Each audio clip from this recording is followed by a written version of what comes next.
એટલે ખાસ દીકરી તરીકે તમારું ચરિત્ર ન વિખાય અને જીવતર એને હોપાય કે જ્યાં કોઈ કિંમત કરીને જાય. આપણું કોઈ હોપારી જેટલી કિંમત ન કરતું હોય અને આપણે એવી ઈચ્છા રાખતા હોય કે તો લાડવા જેવી કિંમત કરશે ત્યારે ભેગું ન થાય.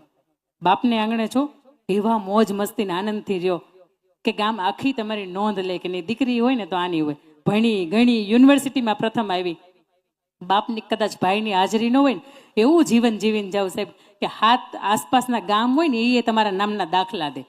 પણ આપણે રોજ બાવળિયાદ વાવતા હોય એ ભેગું ન થાય, ભેગું ન થાય. મા બાપે કદાચ આપણને ફોન આપી દીધા હોય તો એટલું એક વખત વિચારજો કે ફોનની અંદર મા બાપના ફોટા કેટલા, એની યાર આપણી એની યાર સેલ્ફી કેટલી, બહુ ઓછી સાહેબ, બહુ ઓછી. એ બાપ આખી જિંદગીમાં એક જ કામ કરે છે, બસ તમે ખુશી કેમાં રહ્યો, તમને આનંદ હેમાં મળે. અને ખાસ કરીને દીકરી તરીકે મેં વાત કરી. અમારી બીજી વાત તમને ત્રીજી દિવાલની અંદર આવે દીકરો. દીકરો કોને કહેવાય? સીટીયું મારતો હોય ને એને કહેવાય. આને હું પાટીદારના દીકરા નથી કહેતી એ કે ભાઈ બરોબર છે. પીવાનું ખાવાનું ઘણું બધું છે. પીવા હોય તો સરદારને પીવાય, પીવા હોય તો સુખદેવ રાજગુરુને પીવાય, પીવા હોય તો હમીરજી ગોહિલને પીવાય. પીવા જેવા તો ઘણા ઠેકાણા છે. આડા અવળું પ્લસ માઇનસ વધારાનું કેટલું બધું એવું છે કે ન પીવાય, ન પીવાય. એટલે ભલા માણસ તમે નાના છોકરાને પૂછો ને તો એ એમ કે બાપા આવું ન ખવાય.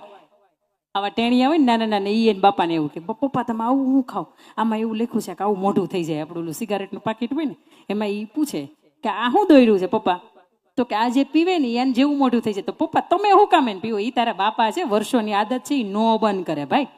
એને સરદાર પી ગયા હોત ને તો નશો અલગ ચડી ગયો હોત, પણ એ સિગારેટ જ પીવે છે.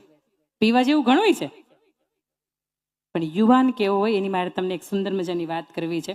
આઝાદી નહોતી મળી આપણને, એ સમયની વાત છે.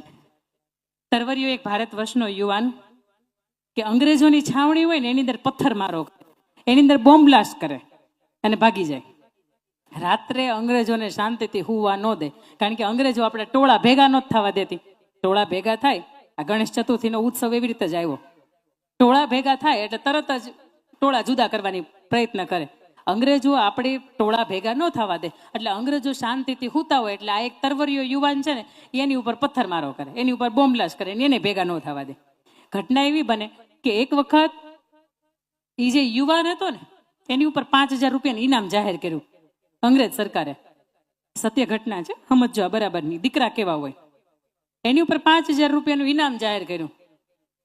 અને આને કોઈ પકડી આવેલા એને 5,000 રૂપિયાની કરન્સી આપીએ, કારણ કે હિન્દુ રાષ્ટ્ર માટે લડતો યુવાન હતો, ભારતને ગુલામીમાંથી મુક્ત કરવા માટે